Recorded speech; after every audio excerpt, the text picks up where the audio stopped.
Bienvenidos al foro que se celebra en la redacción del debate, un foro sobre movilidad, que es un término ciertamente complejo, aunque parece muy simple, porque ¿qué familia española no comienza su día precisamente hablando de movilidad? Lo que pasa es que es algo a lo mejor en lo que no caemos. ¿Qué familia desde primera hora de la mañana no piensa cómo voy a llevar a mis hijos a casa de la abuela, luego ir desde casa de la abuela al trabajo, desde el trabajo otra vez a mi casa o hacer la compra? Es algo que es fundamental para el día a día de cualquier ciudadano del mundo español, y además en la Comunidad de Madrid tenemos la suerte de tener una gran variedad de transportes, tanto privados como públicos. Bueno, primero os voy a presentar a los cuatro. Sois perfiles muy diferentes, pero que a la vez sí que aunáis ese interés por la movilidad, que como hemos comentado es tan importante. Luis Miguel es gerente del Consorcio de Transportes de la Comunidad de Madrid. También tenemos a Gustavo Samayoa, responsable de Industria y Movilidad de Accenture España, Portugal e Israel. David Liste, director de Energy Solution del grupo Engie en España.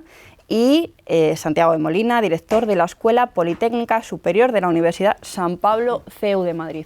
Lo primero que quería introducir es ¿por qué es tan importante? Yo ya he hecho una presentación sobre por qué yo pienso que es importante, pero ¿por qué creéis que es tan importante el papel de la movilidad en la sociedad madrileña? ¿Por qué tan importante? Porque, como muy bien decías, cada mañana nos levantamos, planificamos nuestros viajes, viajamos. Para la Comunidad de Madrid es uno de los pilares básicos de las políticas de la región. En definitiva, hay tres pilares básicos, que son la educación, que son la sanidad y luego el transporte. Es básico para todo, es básico para dar accesibilidad a todo el territorio. Aquí somos 179 municipios con sus relaciones radiales con Madrid, transversales, en definitiva con centros muy neurálgicos que tiene la comunidad. Y en definitiva es básico porque hay que dar accesibilidad universal. No solamente hay que viajar en vehículo privado, el vehículo privado está siempre a disposición de todos, pero tenemos que mallar todo el territorio con nuestro transporte público. Hay que dar cohesión social, hay que dar igualdad de oportunidades a todos los residentes en toda la comunidad. Y nos llevamos trabajando más de 35 años. El consorcio tiene ya una andadura de más de 35 años dando cohesión territorial, accesibilidad, intermodalidad. ¿A través de qué? A través de los transportes públicos, a través de las tarifas, unas tarifas que den cohesión social, que estén bonificados, como tenemos bonificados a nuestros jóvenes, a nuestros mayores, para que puedas vivir donde tú quieras vivir y puedas trabajar donde tú quieras trabajar, y con una serie de tarifas planas tener esas oportunidades. En definitiva, el papel de la movilidad en la Comunidad de Madrid es uno de esos pilares que da cohesión, que da accesibilidad, que da oportunidades a todos sus residentes. Me gustaría también preguntar, por ejemplo, David, ¿cómo funcionan o qué pueden aportar las empresas a la movilidad? No, súper buena pregunta. Es exactamente como lo dice, en ese rol, si miras la ciudad como un ecosistema, digamos, donde conviven, por supuesto, en primer lugar las personas, las autoridades, que tienen un rol fundamental, y las empresas, es en el centro de los tres donde se encuentran las soluciones. Los que tenemos que trabajar en una colaboración público-privada y encontrar soluciones que sean sostenibles desde el punto de vista del medio ambiente, sostenibles desde el punto de vista de la cohesión social y de las personas, como lo decía muy bien, y sostenibles desde el punto de vista de la rentabilidad, porque las soluciones tienen que ser rentables. Y ahí es donde entra el rol de la empresa privada. Y en concreto, pues es poniendo todo lo que es lo renovable dentro de la movilidad, en este caso en la Comunidad de Madrid.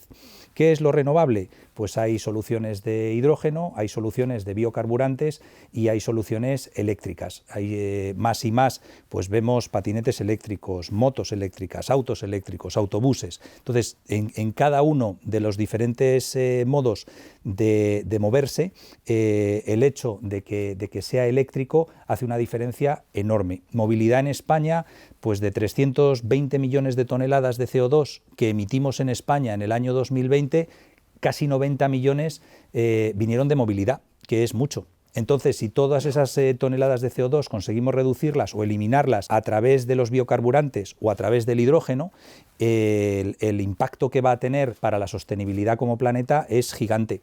Y ahí hay que pasar también por el tema de concienciación, esa reflexión que tú decías al principio de cómo yo me desplazo, cómo desplazo a mi familia, pues es muy importante movernos desde una cultura donde yo tengo un vehículo que además es de combustión interna y me desplazo yo solo, a una movilidad compartida, a una movilidad pública, a una movilidad más sostenible.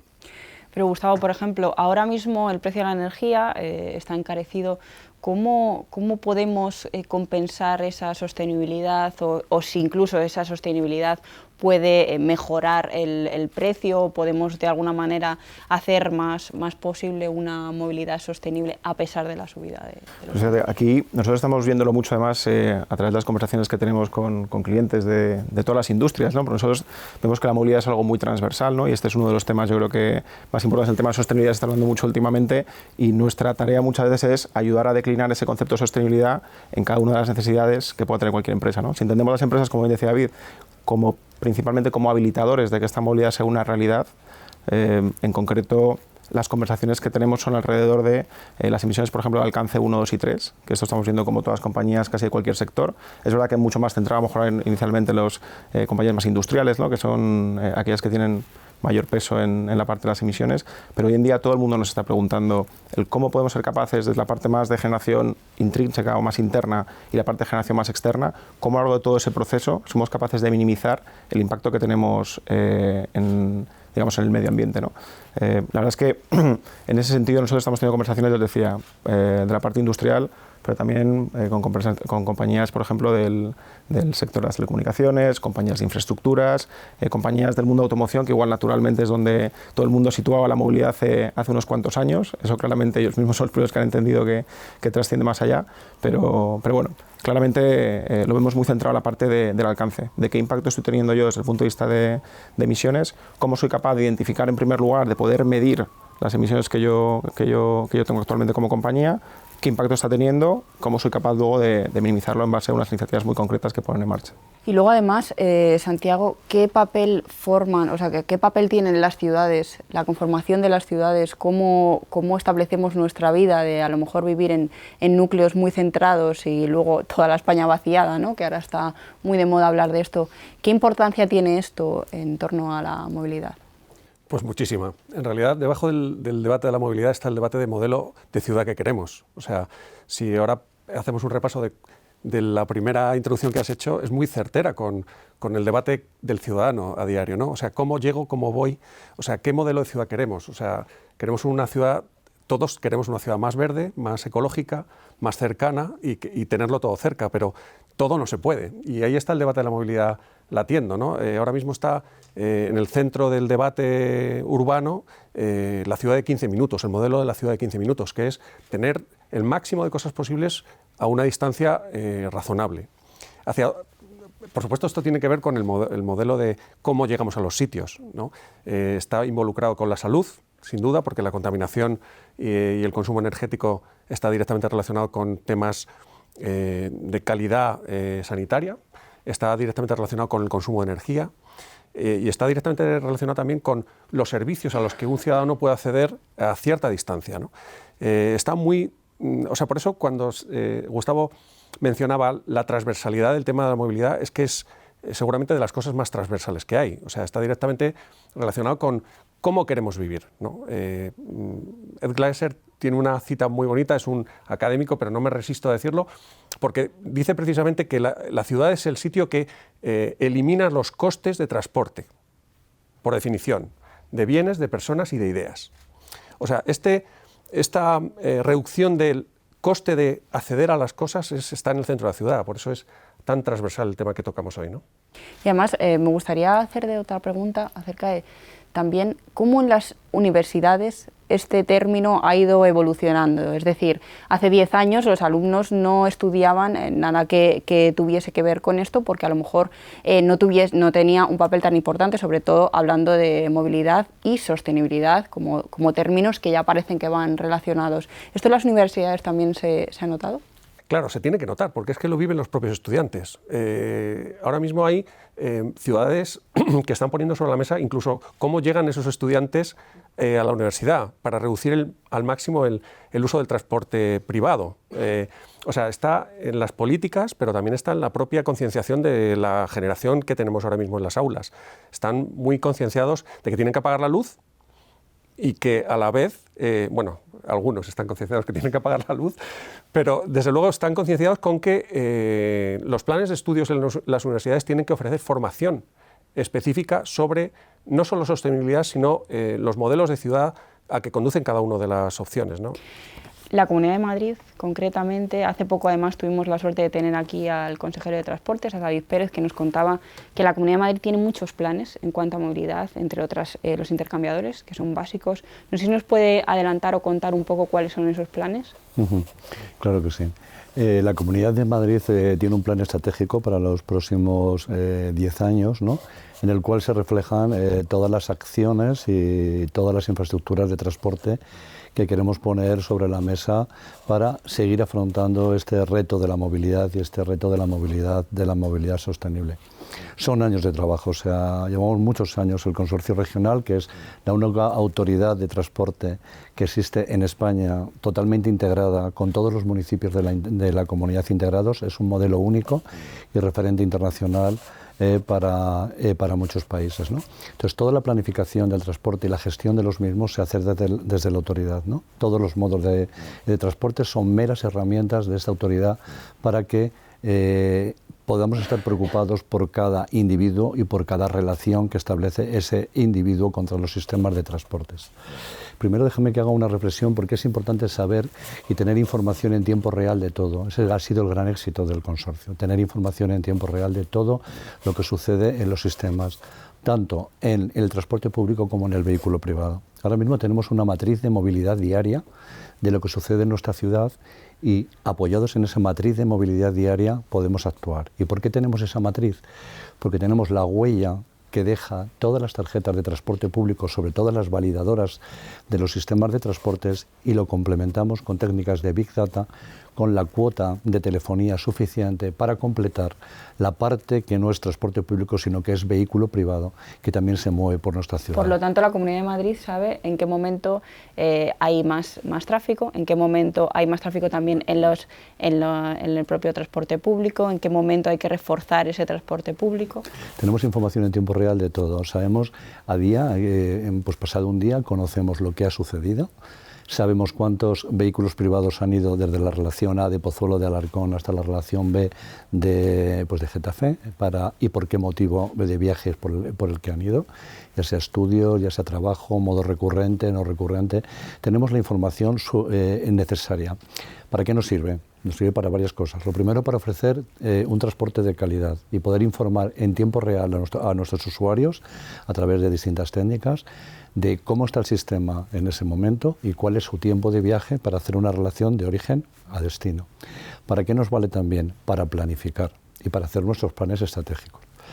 Nuestras redes de transporte son muy complejas. Están los modos de capacidad, las redes de metro, que todos conocen, que es uno de los metros más importantes del mundo, nuestros grandes intercambiadores, que son el punto de relación de la intermodalidad entre unos modos y otros, los modos de superficie, que en la ciudad de Madrid están atendidos por la empresa municipal de transportes, todas las relaciones metropolitanas que nos entran con los autobuses que habéis pintados de color de verde. Son 2.000 autobuses azules y 2.000 autobuses verdes, más 300 trenes, más 200 trenes de cercanías. Todo ese conjunto mueve más de 5 millones de pasajeros diarios y cada uno deja una huella sobre el sistema, va dejando huellas sobre el sistema, y con esas huellas yo conozco qué es lo que ha pasado. Esas huellas totalizan 1.600 millones de huellas al año, porque canalizamos 1.600 millones de pasajeros al año, y con eso también planificamos, tenemos nuestros modelos y planificamos. Entonces, en nuestros planes estratégicos hay una serie de planificación realizada con estos métodos que ¿a qué nos llevan? Pues nos van llevando a completar nuestras redes de capacidad, que son parte de las acciones de transporte que vamos a hacer en los próximos 10 años, a ir completando las redes de superficie, como la red de autobuses de la empresa municipal de transportes. Hoy mismo venimos de inaugurar una nueva línea con el alcalde, una línea transversal por todos los PAUs del norte, o establecer una nueva línea de transporte entre un municipio de la Comunidad de Madrid con el centro de Madrid, o una transversal que vaya uniendo distintos municipios. Cosas importantísimas que vamos a hacer en esta legislatura. Pues en los próximos 5 años inversiones por valor de 3.500 millones de euros. ¿Y para qué? Pues en Metro de Madrid más de 2.500 millones de euros, la Dirección General de Infraestructuras otros 1.000 y la de carreteras unos 270 millones. ¿Y qué vamos a hacer con ese dinero, no? Los próximos, esos 3.500 millones de euros en los próximos años se van a transformar en más de 5.500 en los próximos 10. Nuestro plan estratégico deja presupuestado más de 10.000 millones de euros. ¿Qué vamos a hacer? Pues como bien conocéis, estamos ya ejecutando la prolongación de la línea 3 de metro. La 3 de metro que ahora mismo terminaba en los Villaverdes.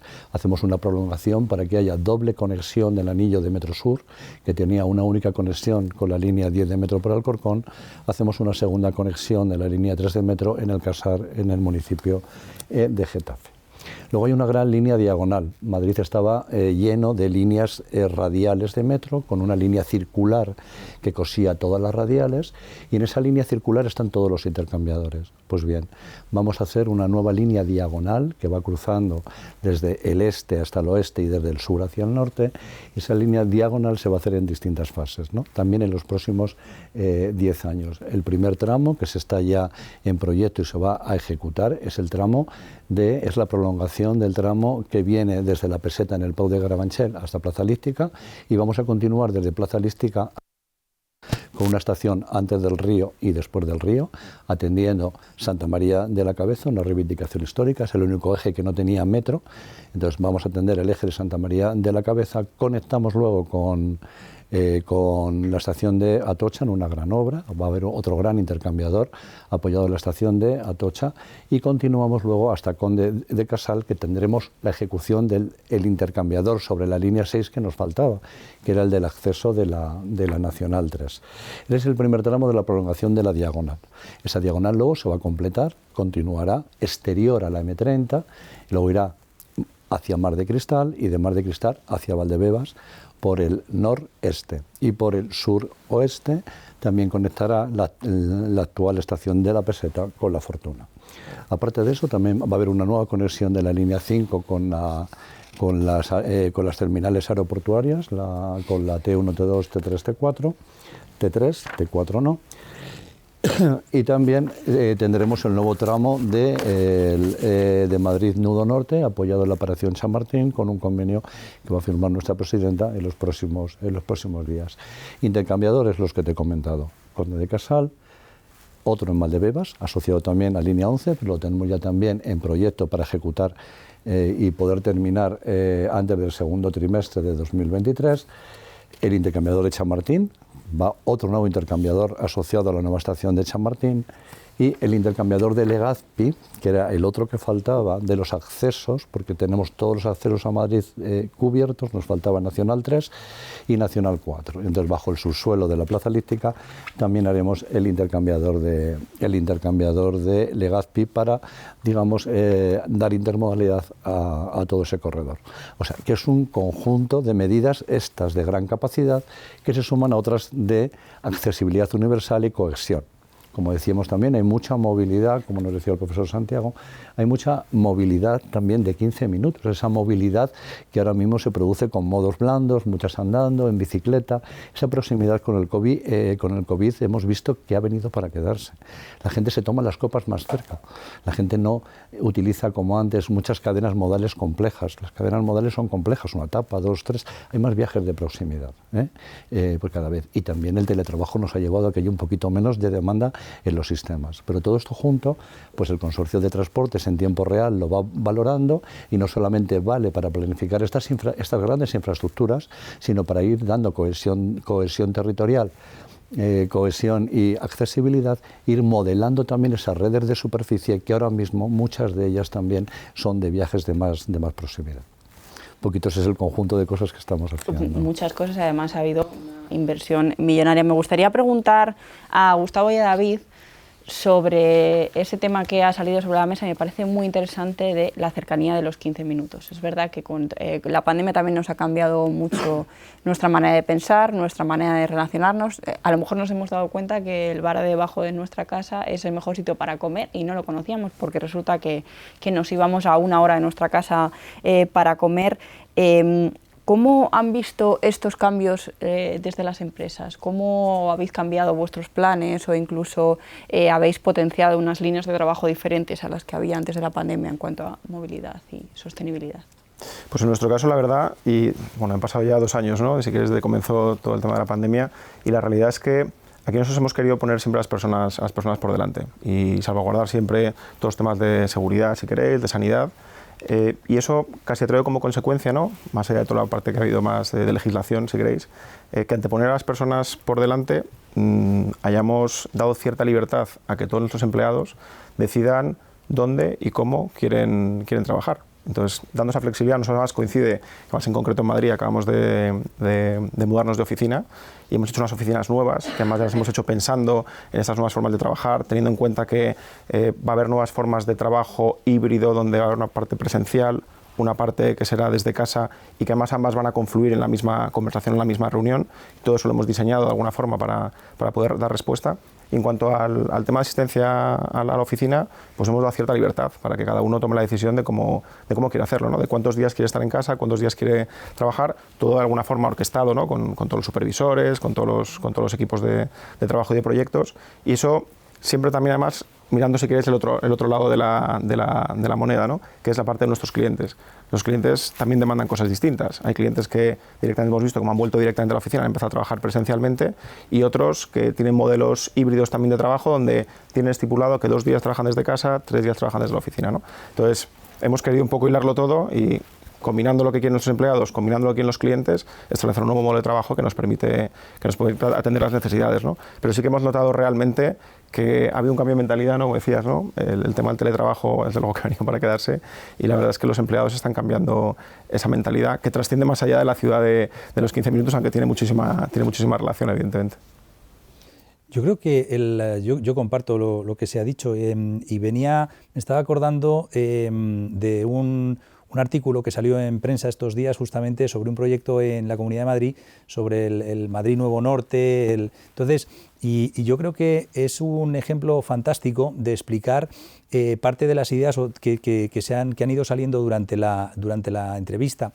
El cómo es el diseño integral de la solución de la ciudad, o en este caso pues de esta zona de Madrid Nuevo Norte, la que va a contribuir a una solución completa. Entonces, desde el diseño de las ciudades tú puedes definir esta ciudad, este Madrid, a 15 minutos. Y entonces, desde esa perspectiva puedes empezar a decir, oye, ¿dónde pongo esos restaurantes? ¿Dónde pongo estas oficinas?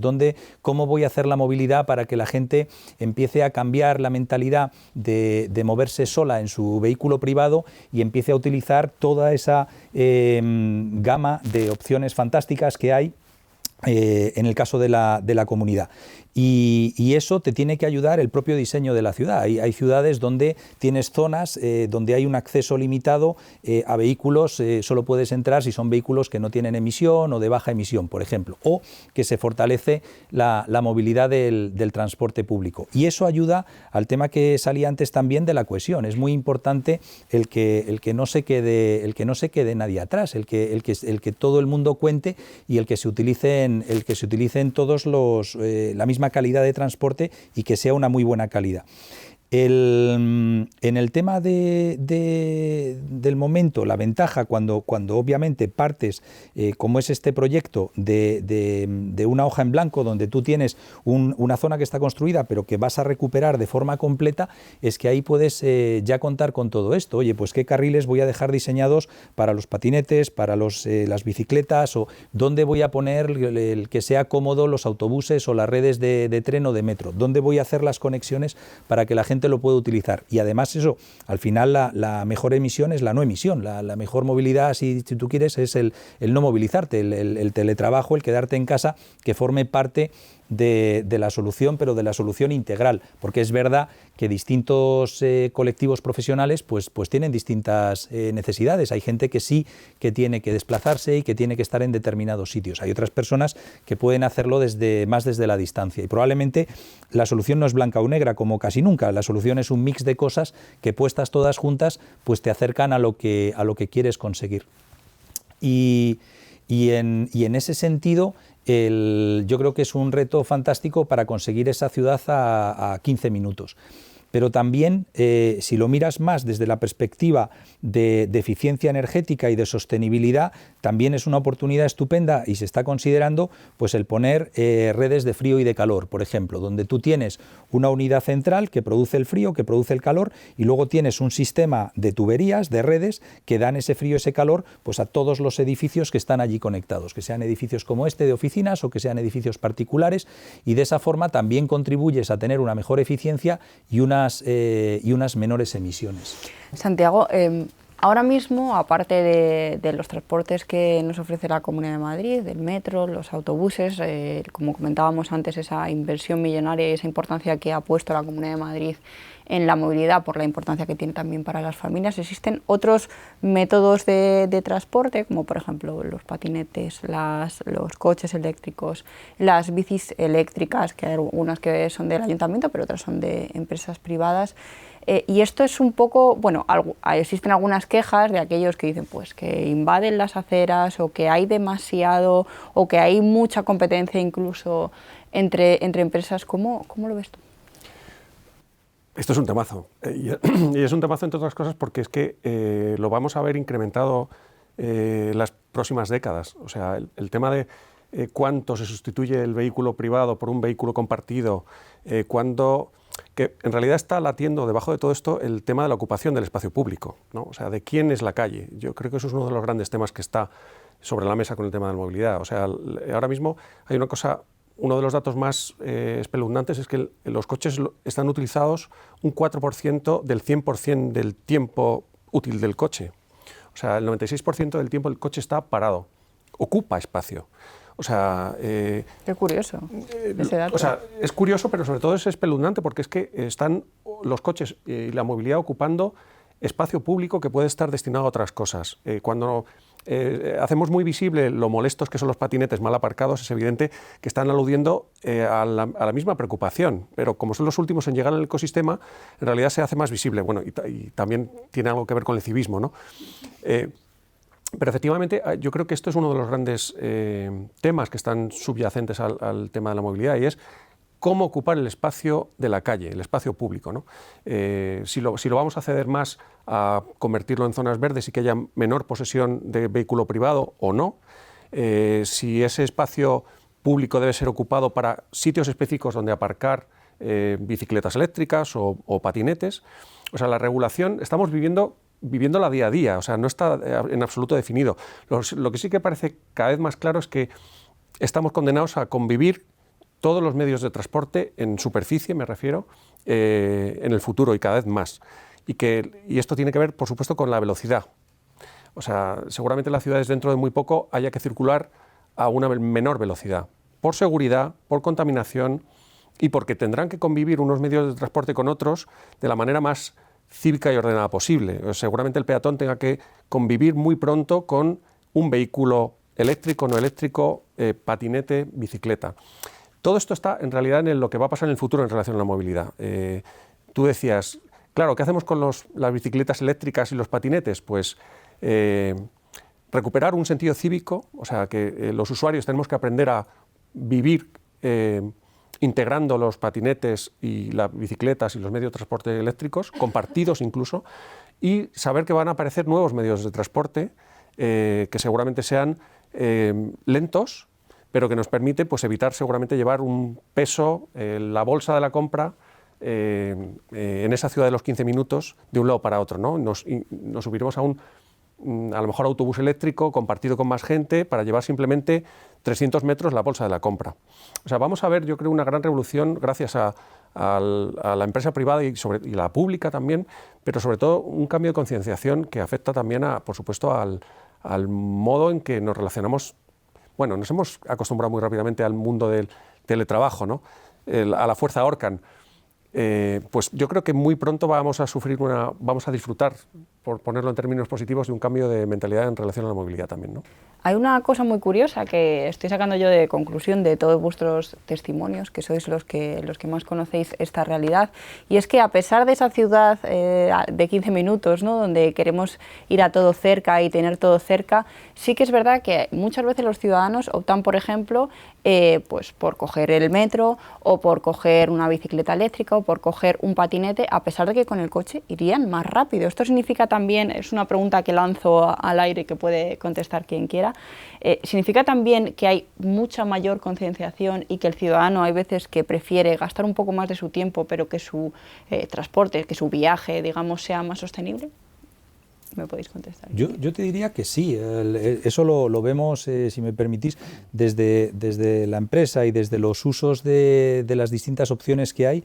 Yo te diría que sí. De nuevo, yo creo que no hay una talla para todos, no creo que haya una solución única, pero sí creo que hay colectivos de personas distintas, claramente por edades, pero también por otros motivos, pero hay personas distintas que eligen medios de transporte distintos. Hay gente que incluso efectivamente teniendo la posibilidad de ir en tu coche, pues por motivos ambientales, por motivos de sostenibilidad, prefieren otras soluciones. Más y más prefieren el transporte público.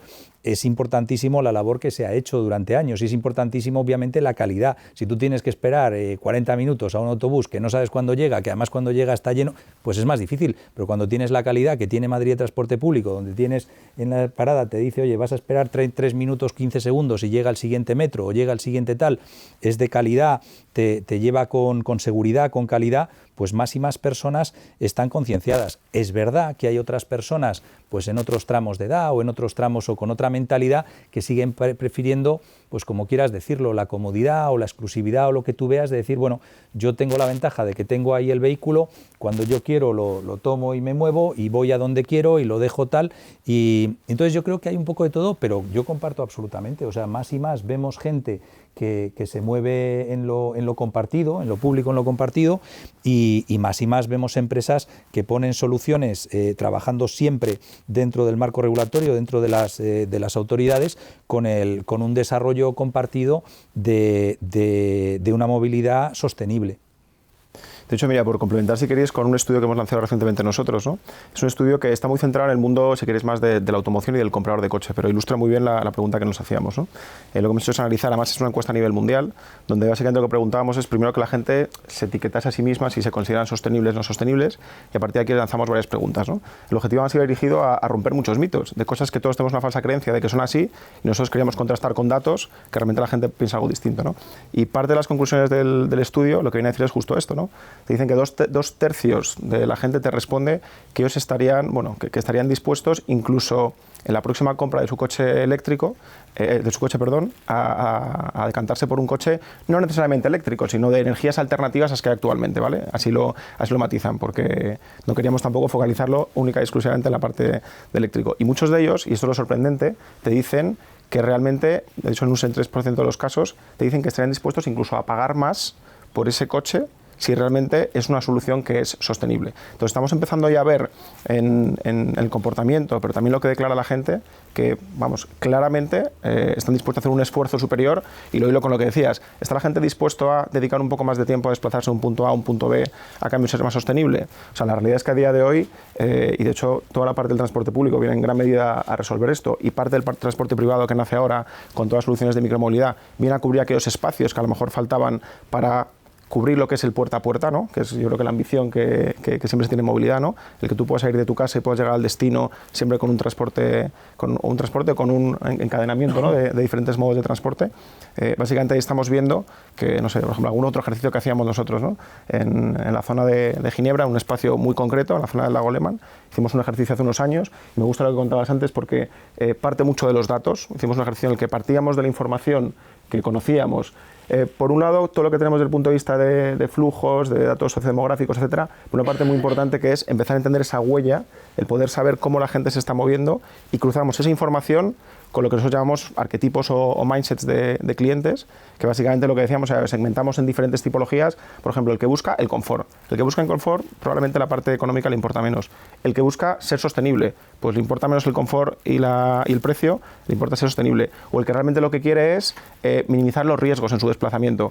Segmentábamos a la población en esos 6 grandes grupos y cruzamos esos segmentos con la parte de los datos y tratábamos de buscar cuáles eran los gaps que había en ese momento para atender, no sé si nuevas formas, por ejemplo, nuevos modelos de transporte, que probablemente en los próximos años saldrán, para poder cubrir esa parte que no se estaba cubriendo y ser capaces. De hecho, el objetivo que perseguía ese estudio, además, o ese ejercicio que hicimos, era minimizar el uso de 10.000 coches privados al día. Con lo cual, el objetivo era muy concreto. Minimizas el uso del coche y el resultado que tienes finalmente es, pues, en este caso, más uso del transporte público o convertir esas ciudades de 15 minutos atendiendo con servicios que a lo mejor no estaban cubiertos hasta el momento. Sin embargo, Gustavo, hablabas precisamente de la compra de un coche eléctrico, un coche con energías alternativas a las más usadas ahora. Pero hay muchas familias que no pueden permitirse comprar un coche eléctrico porque los costes son muy elevados. ¿En qué manera se puede ayudar desde las empresas, desde las entidades públicas, a que esas personas puedan llegar a formar parte de esa flota de coches eléctricos o con energías alternativas? No sé. Desde el punto de vista de la empresa, cuando trabajamos, por ejemplo, en Latinoamérica, hay alguien que dijo, mira, no se trata de que todo el mundo se pueda comprar un automóvil, lo voy a exagerar además, de 50.000 euros. Lo que se trata es de que todo el mundo pueda tener esa movilidad que necesita cubierta con una calidad y con una seguridad. Y para eso hay un conjunto de soluciones que ayudan. Y ahí aparece, del punto de vista de la empresa, todo el modelo de negocio de movilidad como servicio, Mobility as a Service, que es exactamente eso. Yo no tengo un coche que es mío para siempre, digamos. Yo tengo un vehículo a disposición cuando lo necesito, y ahí tienes apps o tienes otro tipo de soluciones y tienes distintos vehículos. Tienes coches eléctricos, tienes motos eléctricas, tienes patinetes, pero tienes todo lo que son autobuses y metros, etcétera, que son más y más cómodos y más confortables. Entonces, de lo que se trata es de ir haciendo un ecosistema que tiene muchas dimensiones, ir trabajando cada una de estas dimensiones de forma que sea sostenible medioambientalmente y que sea rentable para todos, para las personas, los usuarios en primer lugar, para las empresas, porque es verdad, yo comparto y es lo que vemos nosotros, hay más y más personas que no están mirando solamente la parte económica o el costo, o estás dispuesto a pagar un poco más por ser más sostenible, digamos, pero eso es algo que yo creo que hay que tender a eliminar. Es decir, realmente cuando tú piensas cuál es el coste de... Lo que pasa es que como es algo que lo ves, pues hay preguntas que no te haces porque ya es el día a día, digamos. Pero cuando tú piensas, lo decías antes, el decir, oye, pues cuando la gente se desplaza en vehículos privados, pues hay una empresa que ha hecho una simulación donde tú tienes una calle con 3 carriles y hay 1 o 2 personas en los coches, y sacas los coches y solo ves las personas, queda una cantidad de espacio gigante. Si esas personas las pones en autobuses públicos eléctricos, pues son 3 autobuses, con lo cual la cantidad de dinero que hay que hacer para hacer un desarrollo de calles de tal, pues es gigante. La cantidad de dinero que pagamos o la cantidad de costo que tiene todas esas emisiones de CO2 en Madrid y en otros sitios que tiene es gigante. Entonces, lo que hay que repensar, y la autoridad está haciendo un trabajo muy importante allá, es decir, oye, ¿realmente cuál es el costo de las cosas? ¿Y quién asume esto? Porque el CO2, digamos, que era gratis hace 20, 30, 40 años, pues cada día lo es menos, y lo va a ser menos en el futuro. Y es que debe de ser así, porque o cuidamos entre todos Madrid, cuidamos entre todos el planeta, o vamos a estar en más y más problemas. Entonces, yo creo que hay que buscar, por un lado, cuál es el costo real de las cosas y que se pague realmente por el costo que tienen, y en eso hay medidas que se están tomando, vía impuestos, vía otras cosas, y hay del otro lado el poner soluciones, el poner alternativas, que en primer lugar ya no tienes, por ejemplo, la emisión de CO2, ¿no? Hay un tema que ha salido antes y que no me gustaría pasar por alto, especialmente me gustaría tratarlo con Luis Miguel, y es que hemos hablado mucho del transporte en las grandes ciudades, como por ejemplo Madrid, pero la Comunidad de Madrid no solamente está formada por la Ciudad de Madrid, sino que existen muchos pequeños núcleos o pueblos en los que esas personas pues a veces trabajan allí o a veces, por ejemplo, se tienen que desplazar diariamente a la ciudad para trabajar o para traer a sus hijos al colegio o para cualquier otro asunto. ¿Qué posibilidades tienen esas personas que viven en los pueblos de la Sierra de Madrid, por ejemplo, para acudir a la ciudad? Bueno, pues hoy en día tienen prácticamente las mismas posibilidades en accesibilidad universal que las que tiene un residente en el propio municipio de Madrid. Lo que pasa es que dependiendo de su tamaño, hay relaciones directas con Madrid de casi todos los municipios de la Comunidad de Madrid, y si no, hay aportaciones a una serie de cabeceras comarcales con relación directa con Madrid. También hay relaciones transversales entre ellos mismos, entre los pueblos, por ejemplo, de la Sierra Pobre o de la Sierra Norte. No hay que hablar solamente de esa parte que puede ser una parte de Madrid donde los municipios son más chicos. Tenemos municipios del mismo tamaño tanto por el este como por el oeste. En Las Vegas, tanto en Las Vegas como en la zona de San Martín. O sea, hay una serie de municipios que no pertenecen al área metropolitana, pero hemos intentado darles soluciones de accesibilidad a todos los municipios después de tantos años de trabajo. Estamos ahora con plataformas también de transporte a la demanda. Tenemos taxi a la demanda y autobuses a la demanda, con una serie de aplicaciones. Entonces vamos trabajando según la necesidad que tienen los residentes en esas zonas, ¿no? Son muchas las innovaciones que se están haciendo en el transporte. De hecho, el consorcio regional tiene un centro de innovación asociado al organismo internacional, a la UITP, aquí damos cursos de formación y tenemos más de 40 o 50 proyectos innovadores que lo que intentamos tratar es un poco todo lo que se mueve alrededor del transporte público. En esta comunidad de, de más de 8.000 kilómetros cuadrados, lo de los 15 minutos también, o sea, está muy bien cuando hablamos de un barrio concreto o estamos hablando de una zona muy concreta. Pero las cadenas modales, como bien decías, si tú vienes de 100 kilómetros de Madrid y trabajas y tienes que hacer intermodalidad en un intercambiador y luego continuar en una línea de metro, esos 15 minutos no son 15 minutos. Lo que sí que decimos es que cada vez hay más movilidad de proximidad, ¿no? Entonces, intentamos dar en ese centro de innovación soluciones de distintos tipos. Por ejemplo, en el mundo de la movilidad como servicio. Yo creo que hay una serie de reflexiones que son interesantísimas. En el futuro, mucha gente no tendrá coche, porque lo compartido, y Madrid es un laboratorio de compartido, no hay casi ninguna ciudad en el mundo donde haya tantos cachivaches por la calle. Está lleno de bicicletas eléctricas, no eléctricas, compartidas, no compartidas, de base fija, de no base fija. Esto es una cosa impresionante. Y ya lo notamos en nuestras encuestas de movilidad. Esos vehículos de movilidad personal a veces no son compartidos, es el tuyo. Coges tu patinete, lo puedes doblar, lo metes al metro, has ido hasta el metro en tu patinete, haces una sola etapa en transporte público y luego continúas a tu destino también con tu patinete. Hay gente que tiene sus propias bicicletas, otros utilizan las bicicletas compartidas. Eso ya lo notamos. Hay ya más de 100.000 etapas de ese tipo de viajes y hace unos años no había ninguna. Había muy pocas, porque Madrid decían que no era una ciudad para la bicicleta. Y de momento tenemos bicicletas por todos los sitios, ¿no? Bueno, en ese centro de innovación vamos tratando ese tipo de proyectos innovadores para ir complementando nuestras redes de transporte con esta proximidad, por una parte, con soluciones, por ejemplo, autónomas. Estamos probando con autobuses ya sin conductor y tenemos un autobús sin conductor en el recinto de la Universidad Autónoma de Madrid, con ALSA y con la Dirección General de Tráfico.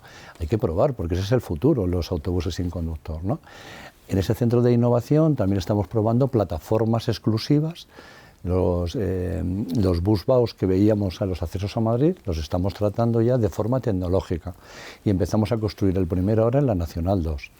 En Nacional 2 va a haber un busvao tecnológico con lucecitas y con paneles dirigido por la DGT para poder dar prioridad a los transportes públicos en la Nacional 2, que es uno de los corredores más importantes de autobuses, que es el de Alcalá de Henares, que acceden al intercambiador de la Avenida de América. Estamos en ese centro de innovación, estamos con los proyectos innovadores de Apárcate. Apárcate es que deja tu coche y con la tarjeta de transporte público tú dejas tu coche en un sitio vigilado y con la tarjeta de transporte público tú no tienes que pagar aquel aparcamiento. Somos nosotros, como autoridad, los que vamos a liquidar con la titularidad. ¿Y por qué? Porque en el mundo, como nos comentabas anteriormente, hay que dar libertad de movimiento. O sea, los transportes públicos no siempre se ajustan perfectamente a las relaciones de los viajes, ¿no? Entonces hay que dar libertad. Y dentro de esa libertad luego hay que ir poniendo ayudas para que la gente se vaya redirigiendo hacia los transportes públicos. Porque hagamos lo que hagamos, la verdadera columna vertebral de la movilidad de una comunidad tan extensa como esta. Esto no es la ciudad de Cuenca, que yo soy de Cuenca, esto no es la ciudad de Cuenca, esto es un área metropolitana con casi 7 millones de personas. Entonces, en esa área metropolitana tiene que haber algo que sea el hilo conductor del relato.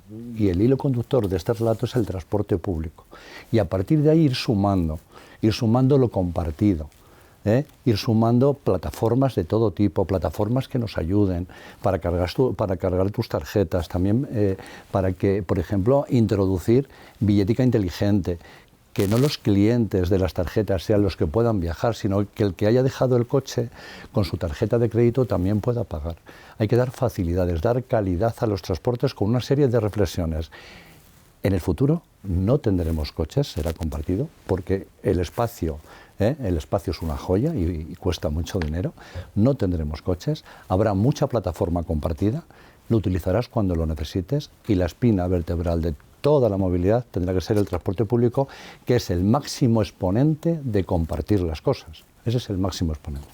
¿Qué mejoras necesitan las ciudades para que la sostenibilidad o el transporte sea más fácil? Ya no digo simplemente que se hagan nuevos modelos de transporte eléctrico o se promocione el transporte público. ¿Qué mejoras se necesitan en las ciudades para que esto se pueda hacer de manera real? Porque todos queremos una movilidad sostenible, una movilidad lo más rápido posible, pero ¿qué nos falta todavía? Bueno, esta es la pregunta del millón y creo que no tiene... O sea, mentiría si diría que se puede tener todo. O sea, esto es una de las grandes cuestiones que está sobre la mesa. O sea, no podemos tener todo. O sea, no podemos tener un hospital a 15 minutos y un museo a 15 minutos y no podemos tener nuestro vehículo a la puerta de nuestra casa y llevarlo donde nos dé la gana y aparcar donde queramos, en el punto de destino. O sea, y no podemos tener el café y el jardín. O sea, no podemos tenerlo todo. El asunto es cómo podemos articular el máximo de cosas posibles, ¿no? O sea, yo entre las cosas que veo muy difícil es que todo el vehículo sea eléctrico en el futuro o que desaparezcan los coches privados. Lo veo muy difícil, es muy difícil.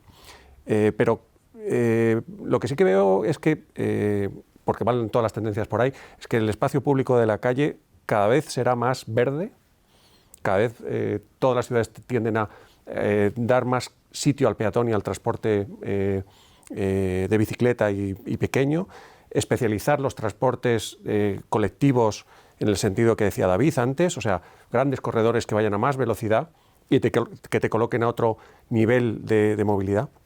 O sea, no hay soluciones generales y válidas, o sea, y además está siempre la doble política de o lo restrictivo, como se ha emprendido en Londres, ciudades como Londres, que no te dejan acceder o pagar por ocupar la parte central de la ciudad, o las políticas de, si quieres, de la zanahoria, ¿no? Si utilizas mucho, porque el Big Data ha venido también para aportar mucho en ese sentido, si utilizas mucho la bicicleta o si caminas mucho, el ayuntamiento o el consorcio de transporte es capaz de bonificarte con determinadas cosas. O sea, hay una serie de medidas, tanto restrictivas como positivas, que van a condicionar esa ciudad que queremos todos en realidad y que tiene mucho que ver con lo verde, con la facilidad de transporte, pero también con la calidad de vida en términos de salud, ¿no?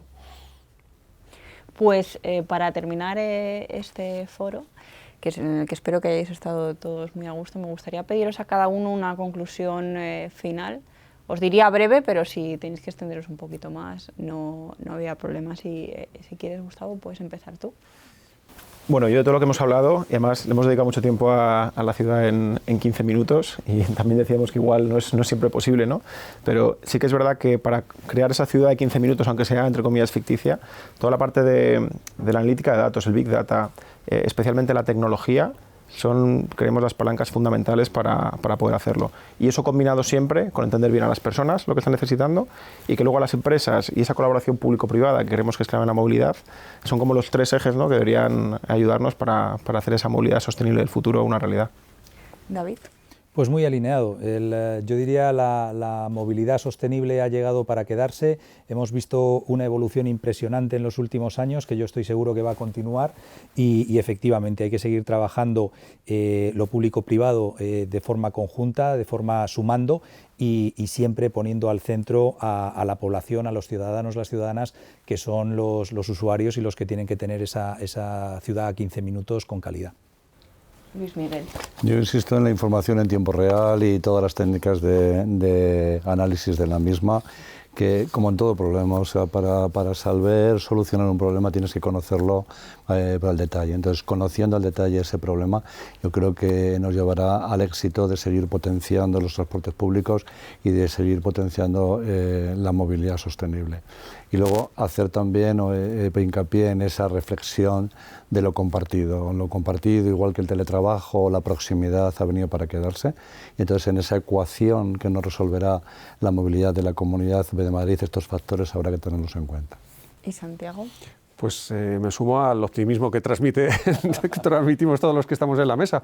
O sea, creo que la movilidad, de la movilidad y de su calidad depende de que las ciudades que vivamos sean mejores, indudablemente. Y serán mejores si somos capaces de, empezando por los ciudadanos, asumir que tenemos que hacer ciertos sacrificios, que no va a ser todo tan cómodo, pero que a cambio vamos a ganar en calidad como ciudadanos, cívica.